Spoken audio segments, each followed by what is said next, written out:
Então, inicialmente, boa noite a todos também. Gostaríamos de pedir desculpa por esse atraso, alguns problemas técnicos já estão resolvidos. E vamos começar a nossa conversa de hoje sobre a mudança, né? Hoje nós temos um formato um pouco diferente, vamos falar mais no formato de um diálogo. Nós trouxemos algumas questões mais abertas, mas com foco sempre de dar dicas, de dar encaminhamentos, para que a gente possa lidar com essas dificuldades que nós temos no dia a dia. E Zé, para começar a nossa pauta de hoje, nós falamos de mudança, né? É o tópico, a necessidade de mudança, a necessidade de você conseguir se adaptar. Eu queria começar falando um pouquinho sobre cenários de mudança e um conceito que é muito comum hoje em dia, em várias dimensões. Quem lê um pouco aí sobre sociologia, história, filosofia e tudo mais, já deve ter em algum momento se deparado com algum texto do Zygmunt Bauman, um sociólogo polonês que faz e fez muito sucesso e faz muito sucesso, né, em várias línguas, e ele aborda justamente essa questão de tempos de incerteza, né? E quando ele fala de tempos de incerteza, ele coloca já no ar essa necessidade de estarmos atentos, né, de estarmos preparados para essa questão da mudança, né? Mudança parece ser a única certeza que nós temos. E o Bauman, ele faz um resgate interessante, ele argumenta bem essa questão, né? Ele fala que o que era sólido, o que era certo no passado não é mais, né? Então você tem uma liquidez, ele chama de sociedade líquida, né? Esse momento aonde aquilo que era respaldo, que era estrutura sólida, não se sustenta. Quando a gente olha para o passado, Zé, a gente pode perceber isso em várias questões, né? Quando a gente olha para o passado, nós tínhamos muitas certezas na vida. A gente tinha certeza que se a gente trabalhasse, fizesse uma faculdade, fizesse uma graduação, né, trabalhasse dentro daquela nossa profissão durante anos e anos e anos, que nós teríamos aí uma situação de tranquilidade, de estabilidade, uma situação de um futuro feliz. Se eu olhasse, por exemplo, os tempos dos meus pais ou dos meus avós, né, esse seria o cenário. Talvez no passado, por exemplo, a minha mãe comentava que eu tinha que caminhar para um serviço público porque isso dava segurança. Mas hoje parece que nós não temos mais essa segurança, né? Não temos cartas que sejam necessariamente certas para esse futuro, né? Nós podemos escolher uma profissão, por exemplo, e essa profissão ou ser descontinuada, ou essa profissão não ser a profissão da sua vida, ou essa profissão não ser aquela profissão que te dá o seu sustento, e de repente temos que mudar. Temos que nos transformar, nos adaptar. Diante disso tudo, Zé, como é que dentro da sua dimensão profissional, né, dentro da clínica, dentro da terapia, dentro da psicologia, você entende esse espaço de mudança, essa velocidade da mudança, esse conceito? Mudar hoje, dentro do entendimento clínico, dentro da situação da saúde mental, da gestão da ansiedade, significa o quê para você? Léo, você usou uma expressão bem interessante, né? Que a gente não tem cartas certas para o futuro. Ninguém tem, né? Outro dia, vendo uma palestra do Leandro Carnal, ele falava exatamente dessa questão. Quem entre nós, no dia 1º de janeiro desse ano, né, enquanto comíamos lentilhas e vestíamos branco, ou pulávamos 7 ondinhas no mar, né, para prover um futuro adequado, pudéssemos pensar que a gente ia entrar num processo, né, de restrição de mobilidade, né, uma ameaça à nossa saúde, ameaça à nossa vida, uma situação de pandemia como nós entramos. Ninguém. Né? Ninguém sabe o futuro. Nós não temos, né, nenhuma possibilidade de previsão de futuro real. Nós podemos fazer projeções e devemos fazer projeções, obviamente. Né? Agora, toda projeção que a gente faça, nós vamos depender de mudanças. Né? Porque nós vamos sair de um espaço, nós vamos sair de um locus, de um lugar, né, em que nós nos colocamos, para um outro desejado ou um outro que as circunstâncias nos obriguem, né, a estar nele. Então, a gente sempre fala de mudança. Né? A vida orgânica mesmo, a nossa vida é uma mudança constante. A vida social também é uma mudança constante. Nesse momento em que a gente vive, a gente não só fala de mudança, a gente está vivendo realmente mudanças que são muito significativas. Né? Mas as mudanças são fruto de um processo de adaptação. E isso tem a ver com o nosso psiquismo, isso tem a ver com o nosso emocional. A gente só se adapta e muda, né, quando a gente consegue direcionar o nosso processo emocional nesse sentido. Se a gente for olhar, né, para a nossa história, né, a história da espécie humana, vamos ver que a mudança sempre esteve presente. Nós sempre estivemos, assim, às voltas com uma necessidade de nos adaptarmos a uma situação nova. Vamos imaginar, lá no início, né, da nossa vida aqui no planeta, assim que a vida começou a se desenvolver aqui, as condições ambientais eram muito difíceis, né? A gente tinha que lidar com revoluções geológicas, né, que transfiguravam o meio em que a gente vivia. A gente tinha que lidar com tempestades monumentais, com furacões, com vulcões em erupção, terremotos, maremotos, né? A Terra mudando, a Terra se adaptando. Esse mesmo processo geológico passa, né, inclusive, para o ser humano, né? Então, essa coisa das revoluções intestinas da Terra, né, com as placas tectônicas, né, se ajustando e provocando terremotos, nós temos essas placas tectônicas dentro de nós se ajustando, né? Isso nos provoca, né, muitas vezes, um desconforto muito grande, né, porque fica muito complicado, realmente fica muito difícil proceder a mudanças por conta de uma zona de conforto em que a gente se coloca. Mas a gente precisa fazer isso porque a vida nos obriga, né? Então, o ser humano, ele saiu dessa condição, vamos dizer, de perplexidade frente a essas situações da natureza e começou a desenvolver alguns comportamentos defensivos no início, mas ao longo dos séculos esses comportamentos foram mais controlados, né? E depois de organizar as suas mudanças, que eram sempre mudanças de adaptação. Eram sempre mudanças para se adaptar a uma situação nova. E essas situações eram muitas, né? Mas então, isso é como se tivesse escrito no nosso DNA, essa necessidade e essa disposição da mudança. Mas, ao mesmo tempo, né, nós temos alguns construtos internos que dificultam essa situação. Mas o que acontece? Nós precisamos de mudar, né, para que a gente se adapte às situações novas que acontecem. Nós estamos vivendo situações muito novas, né? O Bauman tem toda a razão, né? Nós estamos vivendo realmente uma sociedade líquida, né? Líquida, né? Na verdade, a coisa passa pelos nossos dedos, né? Simplesmente nós não tem mais consistência, não conseguimos segurar essa coisa entre as nossas mãos. E isso significa o quê? Eu tenho que mudar a cada momento. Eu preciso de mudar a cada momento. Então, eu preciso de me adaptar. E o que é uma adaptação, né, Léo? A adaptação é um processo que a gente se ajusta a uma nova situação de vida. Aconteceu, eu vou tentar mudar. Eu vou me acomodar a essa situação. A gente agora, no planeta, a gente agora, na nossa condição humana, nós estamos vivendo essa situação. Uma situação que está nos levando a nos adaptar a uma condição nova de vida, um novo parâmetro. E essa situação a gente não sabe para onde ela vai nos levar. A gente tem muitas alterações sendo processadas, muitas coisas acontecendo. Então, o processo de ajustamento que a gente está vivendo é um processo que parece que vai ser mais ou menos um processo longo, né? E com características bem diferentes nas fases, assim, das diversas fases que esse processo vai acabar nos apresentando, né? Então, a probabilidade que a gente tem, né, é de vivenciar assim, circunstâncias bem diferentes uma da outra a cada momento em que essa situação nova da pandemia se apresenta, né? E quando a gente retomar a uma situação de mais segurança, a uma configuração social, econômica e emocional mais adequada, mais mudanças vão ser solicitadas, né?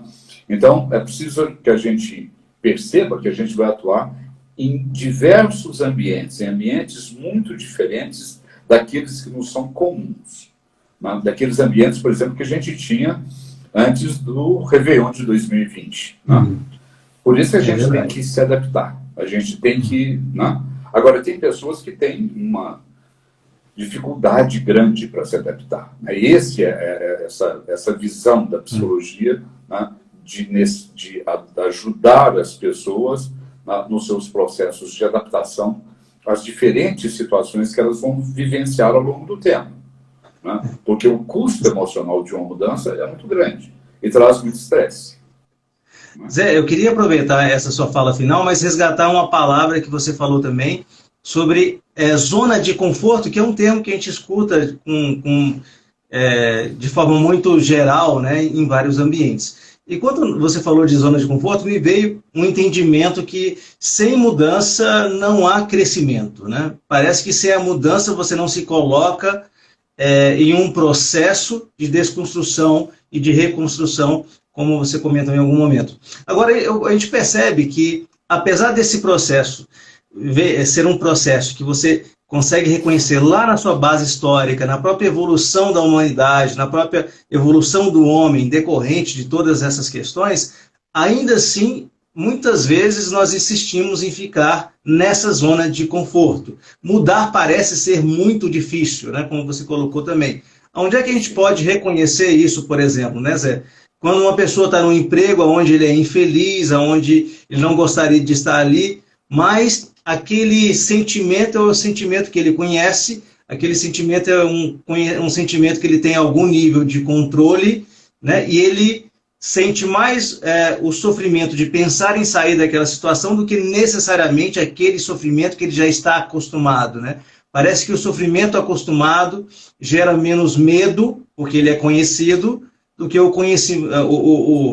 aquele mal-estar que ele não conhece, no termos de mudar. E você pode reconhecer isso no trabalho, você pode reconhecer isso nas relações, quando uma relação não é saudável para um dos pares, e ainda assim existe uma insistência em permanecer, né, nessa relação, e você encontra isso em várias questões.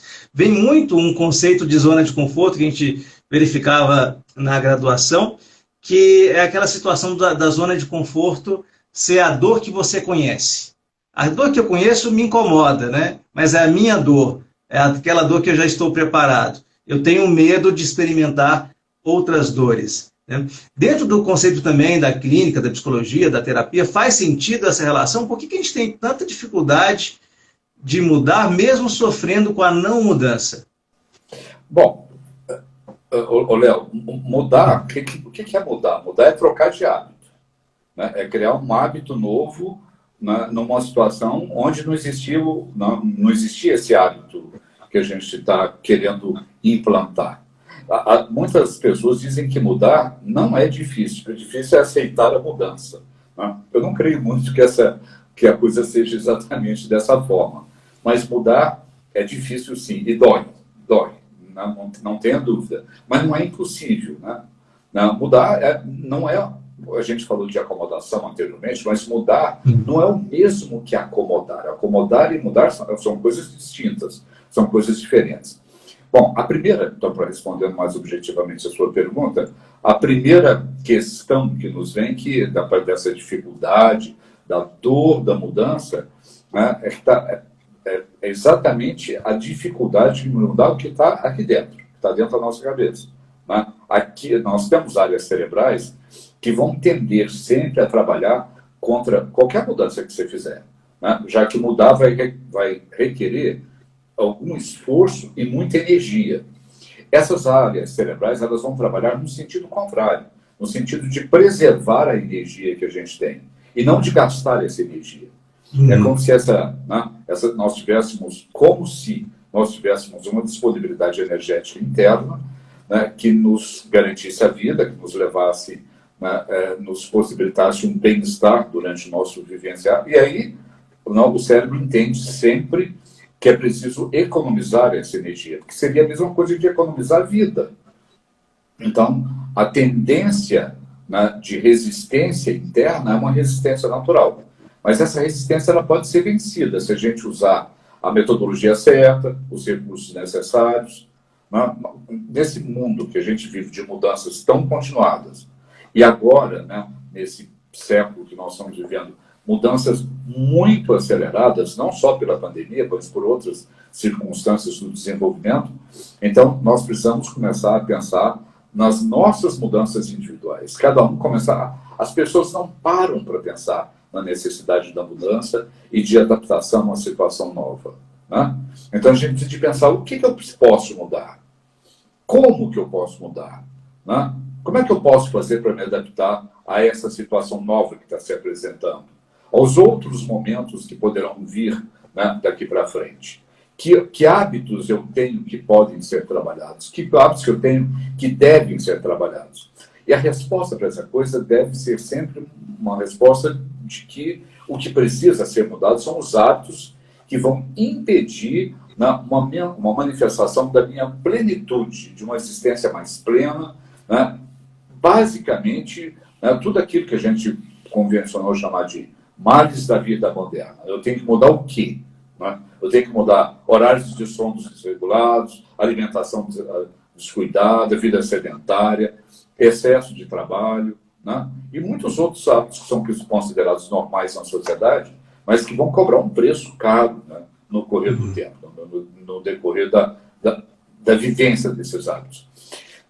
Tem muitos estudos na área da psicologia que mostram que, usando essa metodologia correta e sendo perseverante, num espaço de cerca de 60 dias, 2 meses aproximadamente, em média, vai depender de cada pessoa, né, você vai ter, essas pessoas têm uma possibilidade real de desenvolver um hábito novo, ou seja, de processar uma mudança.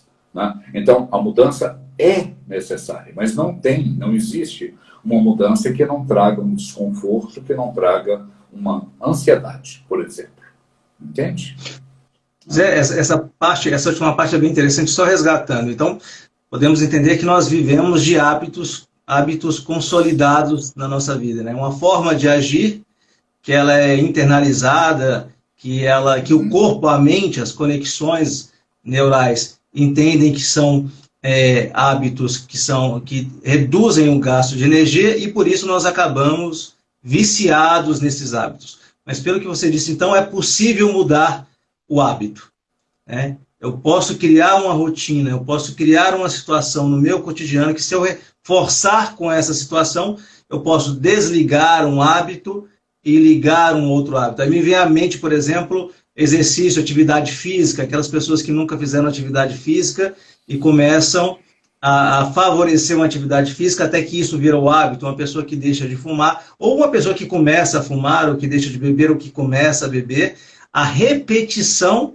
daquilo diminui a situação da dor e do desconforto, até que chega um momento que é internalizado e até é acionado pelo cérebro. Faz sentido mais ou menos esse meu entendimento? É por aí? Não, faz sentido. A questão é que não é simplesmente assim, né? Porque a repetição mecânica, simplesmente comportamental do hábito, pode facilitar uma mudança, né? Mas não vai facilitar uma mudança da estrutura de uma estrutura mais profunda, de uma forma mais profunda, porque é necessário, né, e é importante que se trabalhe, né, não só a questão comportamental, a cognitiva, mas também a emocional. Né? Porque o que acontece? Qualquer mudança, nós vamos envolver, né, algumas dimensões, né, das nossas capacidades. A gente tem uma dimensão física. Né? Então, você falou de uma mudança, né, ativando essa dimensão física, né? Habituando, por exemplo, a fazer exercício. Mas tem outras dimensões, tem a dimensão emocional, por exemplo. Né? O que esse exercício me provoca como reação? Eu tenho prazer em fazer esse exercício? Eu tenho uma dor, né, mental, eu tenho uma dor, né, emocional ao fazer exercício? Me desagrada? É ruim? Então, essa dimensão também precisa ser trabalhada. Uhum. Né?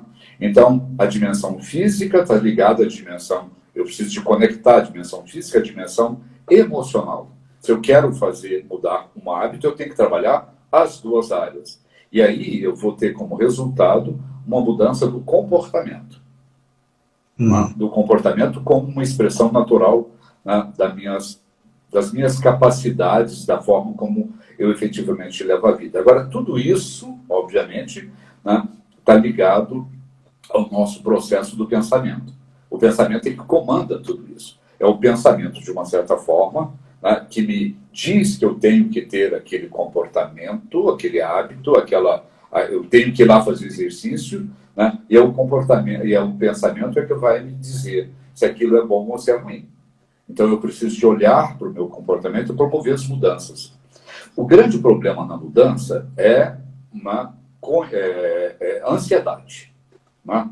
Toda mudança provoca ansiedade por sair dessa zona de conforto de que você disse. Né? Então, sair de zona de conforto é algo muito, muito complicado, muito difícil. Né? Então, isso traz ansiedade. Tem pessoas que têm tanta ansiedade com mudança que desenvolve até uma condição clínica, um transtorno, né? Um transtorno mental que a gente chama de transtorno de adaptação ou de transtorno de ajustamento. Essa condição, né, de ansiedade é tão grande, né, que ele cria, então, uma condição interna, né, que perturba a saúde, que causa alterações físicas, alterações emocionais e, portanto, vai impedir a formação do novo hábito.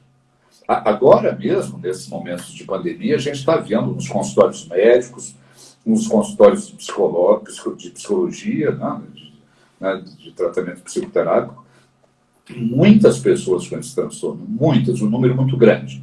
Né? A gente está vendo surgir aí o que eles estão chamando de quê?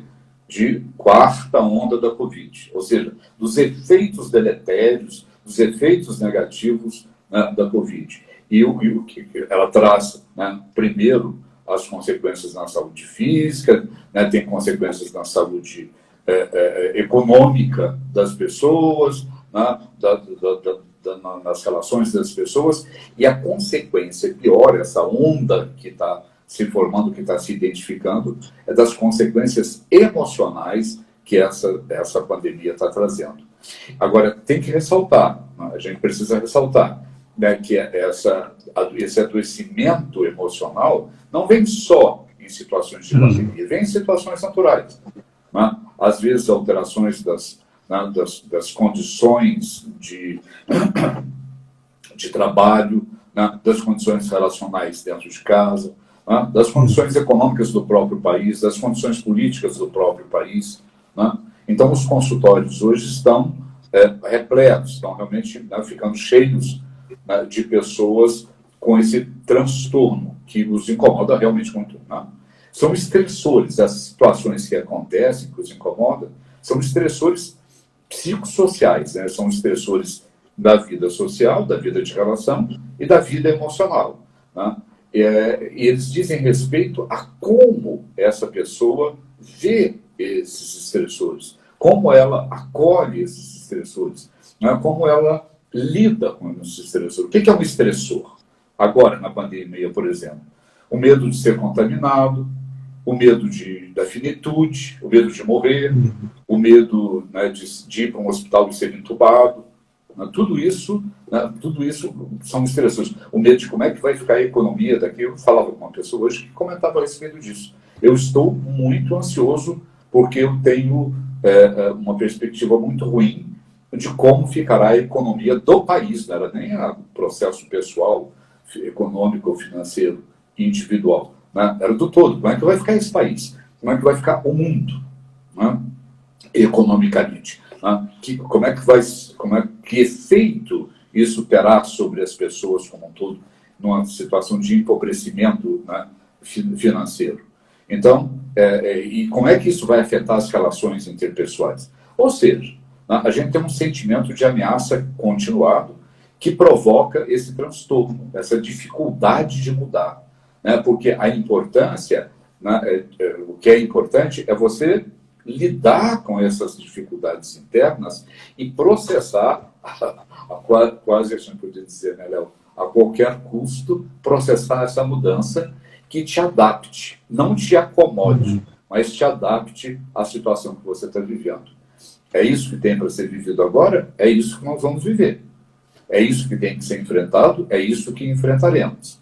Eu vou sair de uma condição ideal, eu vou sair de uma condição melhor de vida que eu tinha para uma condição mais complexa, mais difícil. Ok, vamos lá. É isso aí, né, que tem para ser visto. Né? Então, é preciso mudar hábito, né? É preciso mudar hábito, é preciso promover mudanças adaptativas. Né? O cérebro está sempre fazendo isso. nós temos que fazer isso na nossa vida relacional, na nossa vida social, na nossa vida econômica. Em todas as dimensões da nossa vida, nós temos que promover essas mudanças. Né? Mas é difícil, agora, Zé, não é fácil. De maneira geral, quando a gente olha, a gente pode olhar para a pandemia, para esse momento agora, para as crises que nós estamos vivendo e que necessariamente solicitam alguns tipos de mudança, né, como você mesmo colocou, essa questão do mundo dentro da nossa casa, do nosso trabalho dentro de casa, dos filhos com a escola dentro de casa, essa relação toda já por si só exige, né, algum nível de capacidade de adaptação, de mudança, de resiliência, que nós já estamos conversando desde a última live. Mas agora também, um pouco antes disso, né, me parece que tem algumas questões que são estruturantes desse momento que a gente vive, dessa realidade, porque, por exemplo, já há alguns anos, nas empresas, no mundo corporativo, né, nas instituições, existe uma área temática, uma cadeira de estudo, que é gestão de mudança, já apontando que a mudança ela não é fácil.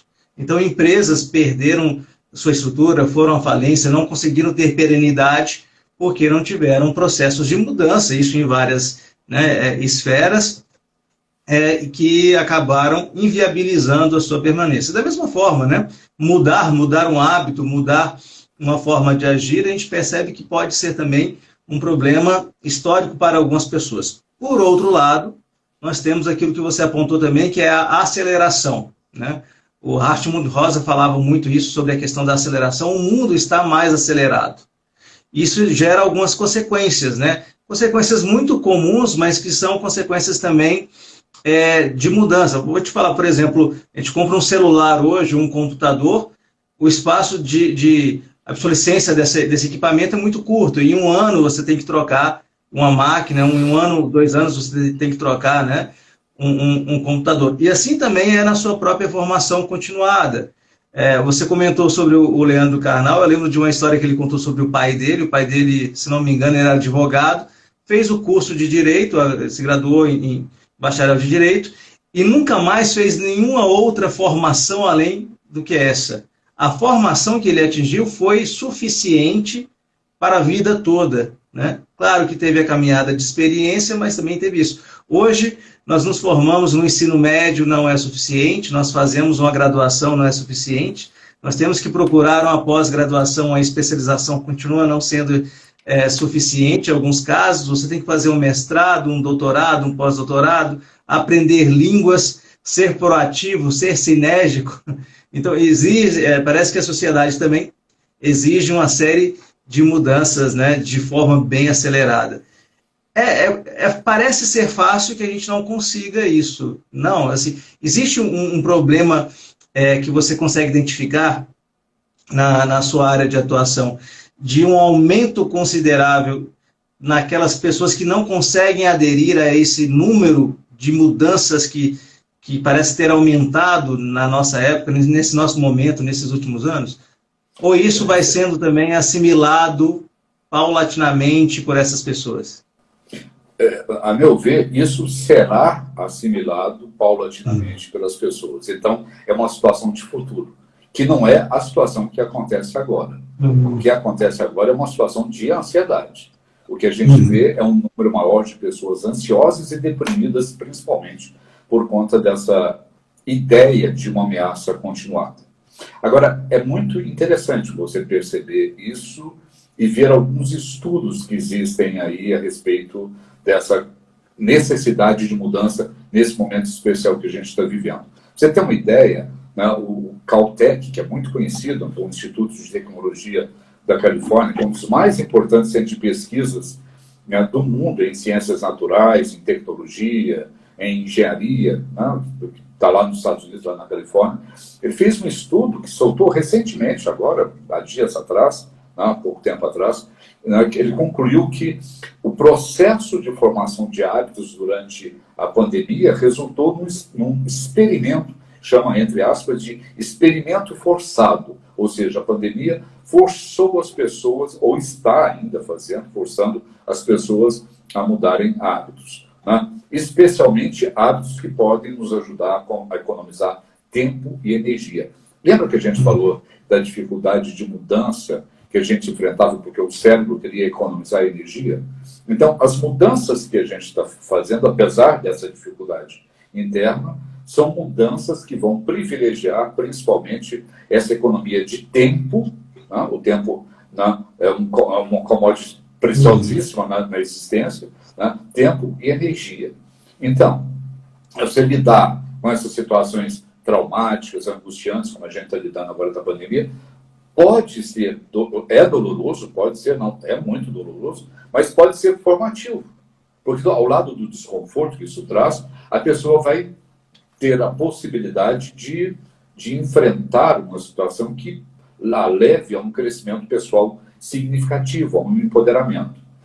Infelizmente, o que parece é que no estágio, né, da nossa evolução, né, da nossa espécie humana, nós não aprendemos ainda simplesmente para o raciocínio, com exceção, né, de uma parcela da população que se dedica, né, a isso, a pensar, a refletir, a criar, a mudar, a pensar novas possibilidades. Mas o homem comum, nós estamos falando de uma parcela muito pequena, porque o homem comum, né, o nosso companheiro de trabalho, a pessoa com quem nós cruzamos no nosso cotidiano, né, esse não tem essa preocupação. Ele está preocupado em estar bem, em sobreviver, né, em como que ele vai enfrentar perdas e lutos e como é que ele vai se adaptar, então, à situação nova. Então, quando, infelizmente, então, para esse ser comum que nós somos, né, às vezes a gente aprende com impacto,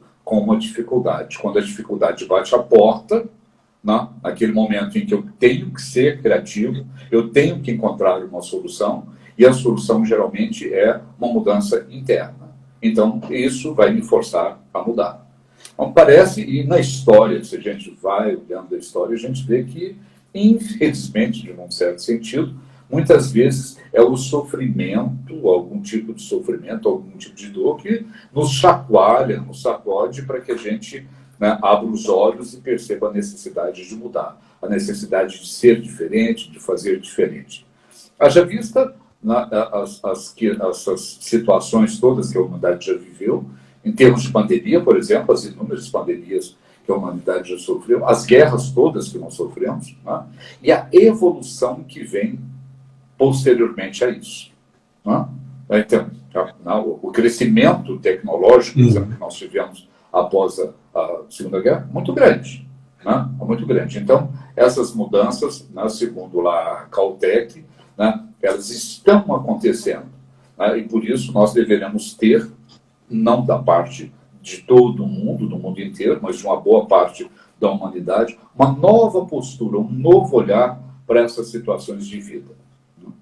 Mas também eles ressaltam nesse estudo, não, isso foi publicado, né, numa dessas publicações internacionais acadêmicas, acreditadas, né, adequadamente referenciadas, né, também eles informam, deixam muito claro, Léo, que a grande dificuldade que nós temos de formar, né, formar novos hábitos, então de mudar, né, de nos adaptar às situações, né, elas seguem um padrão. Né? É claro que cada pessoa tem uma forma de lidar com isso, mas ela segue um padrão. Não sei se você vai se lembrar, mas numa das lives anteriores a gente falou do luto, né? Das perdas e do luto que a gente faz, e que né, as fases do luto, as fases, como é que você vai processar esse luto. De uma certa forma, mais ou menos, a gente repete isso, né? Não com todos os estágios, mas a gente repete isso nessa formação de hábitos. Né? Então, quando eu tenho uma necessidade de mudança, quando essa mudança ela bate na minha porta, ela me obriga a refletir sobre ela, né? Eu vou ter existe um padrão para as pessoas de um modo geral. Né? Elas, em primeiro lugar, elas vão ter uma atitude negativa, uma atitude de negação, né? Que também corresponde à primeira atitude, né, que a gente prevê nas situações de luto. Né? A pessoa não aceita aquela realidade como um fato. Né? E ela vai ter comportamentos que vai desconsiderar, por exemplo, na pandemia, vai desconsiderar as precauções, né, que são sugeridas para que a pessoa não se contamine, por exemplo. Né? Isso a gente vê, não, de uma forma, tem visto e vai continuar vendo de uma forma, né, continuada. Outra dificuldade, na primeira, a negação, eu não quero mudar, né, eu nego a necessidade da mudança, até, inclusive, orientado por essas disposições celulares, cerebrais, né, que dizem, né, falam, olha, presta atenção, economiza sua energia, você precisa de energia para viver. Né? Aí eu vou trazer a ansiedade, né? A pessoa vai desenvolver a ansiedade, puxa vida, eu tenho que mudar. Essa situação que eu estou vivendo é uma situação muito complicada, difícil, eu preciso fazer alguma coisa, porque senão, né, eu vou ser afetado negativamente por isso, eu vou ficar ansioso por essa situação. Né? Então, a pessoa começa a fazer novos arranjos à volta da vida dela. Ela vai reajustando as coisas, as situações, as relações, reconfigurando a vida, né, para que ela possa, né, enfrentar essa nova necessidade. Nesse mesmo tempo, ela vai reavaliando. Né? Eu estou fazendo essa adaptação e vou reavaliando. Eu preciso mudar o quê? Onde que eu tenho que ir? O que eu tenho que fazer? Como é que é isso? Né? O que eu vou mudar? Que hábitos eu vou mudar? Que hábitos eu preciso de conquistar? Até que eu possa, finalmente, promover essa mudança. Né? Então, eu vou retomar hábitos antigos, eu vou conservar hábitos antigos, né? Eu vou formar hábitos novos, vou reforçar hábitos novos. Né? Que hábitos que eu vou... Quando, por exemplo, passar essa pandemia, que hábitos que eu vou retomar? Eu vou voltar a frequentar restaurantes? Eu vou voltar a fazer viagens? Né? Que hábitos que eu vou evitar? Tem muitas publicações aí, né, fazendo análise dessas mudanças, né, na pós-pandemia, quando ela acontecer, né, e falando que um dos hábitos que provavelmente serão minimizados, né, é o hábito de consumo de bem de luxo, né, é uma restrição a um turismo exacerbado, mas é engraçado, né? Porque, apesar dessas referências, dessas projeções que se fazem, a gente vê coisas do tipo que você deve ter visto nos jornais desse final de semana, né? A Praia de Ipanema, a belíssima Praia de Ipanema, né? Com milhares de pessoas, sem máscara, obviamente, né? Como se estivessem sob um sol de verão. Não? Estão antecipando um verão em todos os sentidos. Zé, deixa eu te fazer uma pergunta sobre essas duas últimas falas que são muito interessantes. Você comentou algo, eu anotei aqui. De fato, a gente percebe que todo momento de crise que a sociedade passou veio sucedido de um movimento de grande avanço em alguma área, em alguma dimensão, da dimensão tecnológica, de alguma área dos direitos. Toda crise parece ser sucedida depois de um movimento de transformação que é muito forte, né?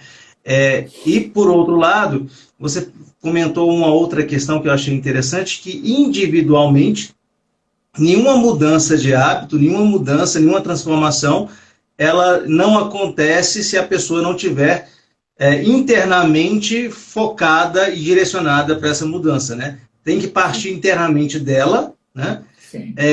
Ela pode até ser apoiada, ela pode até ser acompanhada por outras pessoas, mas se não for um desejo interno, correto? Ela não se movimentaria. Mas, ao mesmo tempo, a gente tem esse poder do grupo, da comunidade, né? Da sociedade. A sociedade parece, sim, que ela muda constantemente e ela passa por cima, né? Ela não tem pena ou piedade de avançar em alguns momentos, qualquer que seja o preço. Individualmente, isso é muito difícil.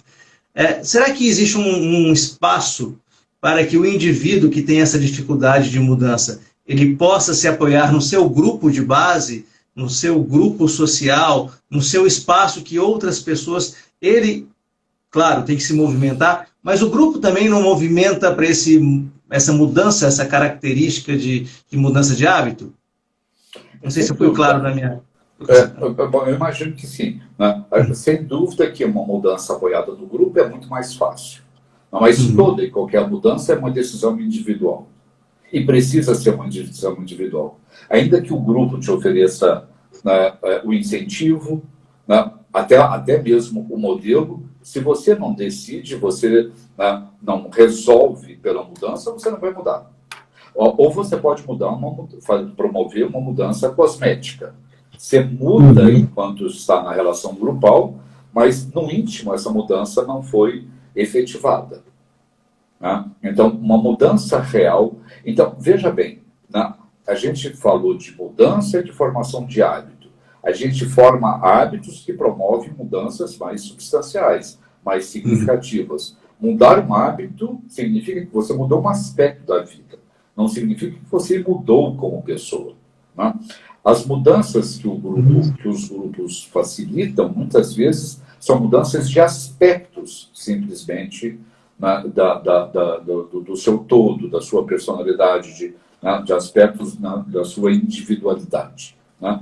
Mas o que é importante ressaltar é que toda mudança, para ser real, profunda e ser configurada e internalizada de uma forma adequada, né, tem que partir de uma decisão individual, de uma decisão, né, pessoal. Agora, sem dúvida, né, que a vivência em grupo, o compartilhamento de ideias, de sentimentos, de percepções, de propósitos, tudo isso facilita muito, né? Facilita bastante. Hoje a gente vê isso, por exemplo, nas situações de filiação política, muitas vezes, né? Nós estamos falando de mudanças para bem ou para o mal, para melhor ou para pior, né? Nas configurações religiosas, né? Nos grupos, né, de afinidade filosófica, por exemplo. Né?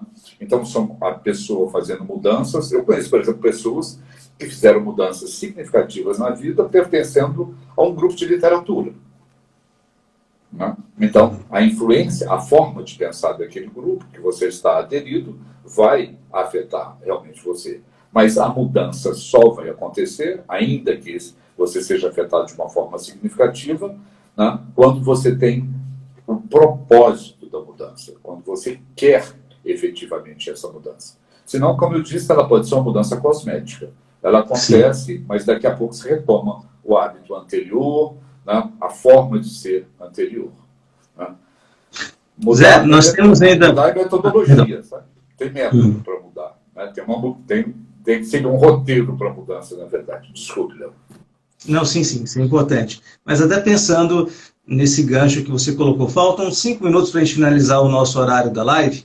Se a gente pudesse sintetizar algumas dicas, né, alguns encaminhamentos, você já deu várias dicas, mas a gente pudesse sintetizar o que você colocou hoje para aquela pessoa que tem essa dificuldade de mudança, né? Um direcionamento, como é que a gente poderia fechar essa nossa conversa pensando em dicas para que a pessoa possa pensar o processo de mudança de forma que seja saudável e que seja mais assertivo? Em 5 minutos. Ou mais, a gente avança mais um pouquinho.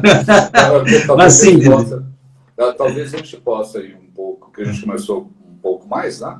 Talvez podemos, né? Antes se não caia a gravação. Esse é o nosso problema, né? Sim, podemos ficar até as 21h05, se for possível para você. Ok, não, tudo bem. Porque a ideia aqui, vou tentar ser bem sucinto, né? Então, e como mudar? Não é isso que você a pergunta não é essa? Como mudar? Exato. Como mudar? Okay. Muito bem, vamos lá. Vamos fazer uma analogia, então. Né? Vamos fazer uma analogia disso com o quê? Com uma viagem de férias. Né?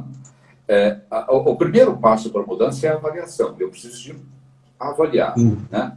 Eu vou avaliar o quê? A minha identidade. Quem eu sou? Como eu sou? Isso, numa analogia com uma viagem, de onde eu estou indo? Partindo. Estou indo de onde? Onde é que eu estou? Eu estou partindo de onde para onde? Então, eu preciso de me conhecer. O autoconhecimento é fundamental nesse momento. Né? Porque eu não mudo aquilo que eu não conheço. Aliás, nós já falamos isso em lives anteriores, acho que mais de uma vez. Né? Todo o processo de mudança é resultado de autocontato, mais autoconhecimento, mais autoaceitação. Né? Eu mudo, né? Eu entro em contato comigo, me observo, vejo o que tem lá dentro, né? Tenho coragem, que não é fácil de fazer isso, né? Vejo o que tem lá dentro, né? E aceito aquilo, que é mais difícil ainda para poder mudar. Então, primeiro passo, eu avalio a minha identidade. Segundo passo, tem que saber para onde que eu vou. Né? Eu vou eu vou para algum lugar, né? Então, eu vou definir alguns aspectos. Eu vou definir, por exemplo, o elemento da mudança. O que é que eu vou mudar? Né? Ou seja, no alegoria da viagem, o que é que eu vou fazer? Qual o propósito da mudança? Por que eu vou viajar? Por que eu vou sair de férias? Qual é a razão? Né? Então, eu avalio, eu defino o que eu quero mudar, aquilo que eu vou mudar, e depois o porquê que eu vou mudar. Na sequência, eu continuo avaliando e ver quais são os benefícios disso. Qual o benefício de eu fazer a viagem de férias dessa, né? Ir para tal lugar, essa praia, essa montanha, essa cidade, onde quer que seja. Né? Então, eu preciso de avaliar que benefícios essa mudança pode efetivamente me trazer. Na fase seguinte, na continuidade, eu vou ver a questão da vontade. Existe uma vontade ativa? Eu quero mudar? Porque se, no fundo, a resposta para isso for não, quero não. Né? Se eu for seguir a informação do meu cérebro que diz calma, não faça nenhum esforço desnecessário, né? Fique aí na sua zona de conforto, aí eu não vou mudar. Então, é como dizer, ok, eu quero fazer essa viagem. Sabe, nessa situação que a gente está vivendo agora de pandemia, né, essa coisa da vontade de mudança, né, ela está sendo muito instigada, né, numa boa parte das pessoas. Acho que, isso é uma opinião pessoal, coisa individual, acho que muitas pessoas vão ceder a essa vontade de mudança, a vontade de fazer essa viagem diferente, e vai promover algum tipo de mudança positiva. Mas nem todos vão fazer isso. Bom, aí depois eu preciso de verificar o quê? A necessidade é necessária? Eu tenho que fazer essa mudança realmente? Porque eu posso ter enganado, eu posso ter referências, né, não adequadas e que acabam me levando à mudança porque não é necessária. Essa viagem é necessária? Né? Eu me perguntaria. Depois eu avalio a viabilidade. É possível mudar? Eu tenho os recursos necessários para mudar? Né? Eu vou avaliar a questão dos recursos um pouco mais posteriormente. Né? É viável? Não, tá, dá para fazer a mudança. Então vamos ver, ok. Né? Como eu vou fazer isso? Quando eu vou fazer isso? Onde eu vou fazer isso? Então eu tenho que definir um roteiro de mudança. Onde, como, quando, respondendo essas perguntas que são comuns. E preciso me perguntar, então, é a mesma coisa. Para onde é que eu vou? Quando é que eu vou? Como é que eu vou? Vou de carro, vou a pé, eu vou de avião, né? E depois eu tenho que saber o custo dessa mudança. Quanto custa isso? Quanto custa fazer essa viagem? Né? Ou seja, qual é o custo dessa mudança para mim? Já que o meu cérebro está ali ativado, né, no modo de economia de energia. Quanto que essa mudança, vai me custar? Em termos comportamentais, de eu ter que fazer coisas. Em termos emocionais, de eu ter que sentir coisas. Né? Quanto ela vai me custar? E depois que eu defino isso, eu tenho que definir isso, aí eu volto a avaliar. Eu tenho recursos? Quais são os recursos que eu preciso? Né? De quanto recurso eu preciso? Eu tenho dinheiro para fazer essa viagem? Ou não tenho? Bom, se não tenho, se tenho, de onde é que vem? Está na minha conta, está na minha, né, para fazer a viagem, está na minha conta corrente, está na minha poupança, né? Mas se eu não tenho, eu vou perguntar onde que eu vou obter esse recurso? Eu vou pedir para alguém da família? Eu vou pedir emprestado no banco? É a mesma coisa para as mudanças. Eu tenho recursos que promovem as minhas mudanças? Né?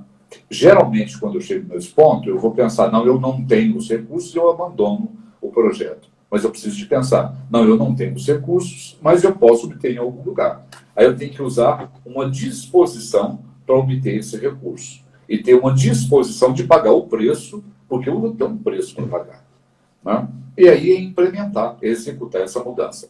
Bom, é claro que foi uma fala muito rápida, que o tempo é muito curto, né, que a gente não pôde, né, delinear melhor esses passos da mudança. Mas os passos de uma mudança são esses. Eu preciso sempre de fazer esses passos, de avaliar de onde é que eu estou saindo, o que é que eu quero mudar. Depois definir qual o elemento da minha mudança, o propósito de mudar. eu avalio, eu passo para avaliar de novo benefícios, vontade de mudar, necessidade de mudar, viabilidade de mudar. Aí eu volto para ver, e agora eu vou definir o roteiro, como é que eu vou mudar, qual, né, é possível mudar, e vou definir o custo dessa mudança, posso, né, e fazer a mudança. Agora, eu preciso de ter o quê? Então, como eu disse antes, autocontato, eu tenho que me olhar, eu tenho que me observar, eu tenho que me conhecer, eu tenho que aceitar como eu sou para promover as mudanças em cima do que precisa de ser mudado. Porque se eu recuso a ver como eu sou verdadeiramente, eu não tenho o elemento de base para mudar. Né? Então tem que ter sempre uma determinação, uma intenção clara. Né? E eu diria até, sabe, Léo, eu preciso de ter uma coragem de ser feliz, que a mudança pode promover bem-estar. E às vezes uma das coisas que dificulta, né, é o nosso medo de ser feliz, o medo de ser pleno. Bom, Zé, no tempo, né? Está no tempo. Só uma reação. Então, a gente pode entender que a intencionalidade da mudança, ela se materializa também no planejamento dessa mudança, né? Sim, você me deu um roteiro de planejamento, ou seja, se eu tenho essa necessidade, essa vontade, é claro, a vontade por si só talvez não alcance, mas se você planeja, você consegue materializar talvez essa mudança. Certamente. Se a gente consegue fazer, né, essa roteirização da mudança, vamos dizer assim, né, essa programação da mudança, né, ela se torna muito mais viável, né, factível, possível. Né? Quando eu não tenho isso, eu não sei como mudar. Por isso que é a dificuldade que as pessoas têm de um modo geral. Né? Que eu acho que é uma coisa que as escolas deviam ensinar, né, para os alunos, para as crianças, não quando as famílias não conseguem fazer, porque elas não têm muitas vezes o conhecimento e a estruturação adequada para isso. As escolas deveriam se ocupar esse espaço. Vou ensinar você, criança, a mudar, porque você vai mudar daqui até o final da sua vida, pura e simplesmente. É verdade. Só que ninguém é educado nesse sentido. Não sei se você é um educador, não sei se você concorda comigo. Sim. A gente tem uma construção que visa, talvez, essa mudança, mas nós não temos instrumentais ali no cotidiano, talvez, para implementar essa mudança, né? Muito interessante. Método, né? Planejamento, né? Essa materialização. Zé, a gente sempre fica pressionado nos momentos finais pelo nosso tempo, né?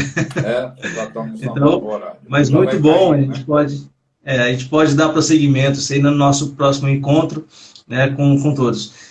Muito obrigado novamente por todas as suas intervenções, colaborações nessa caminhada que nós temos feito conjuntamente aqui com você, aqui na Esquina do Pensamento. Muito obrigado a todos que participaram do processo, que visualizaram aqui essa live. Desculpem, o momento inicial, né, Zé, foi com mais emoção do que o tradicional. Hoje foi. Mas no final... Aliás, na verdade, eu não conseguia conectar com essa questão. Não, aqui nós também aqui também não conseguimos. É a questão da mudança, né?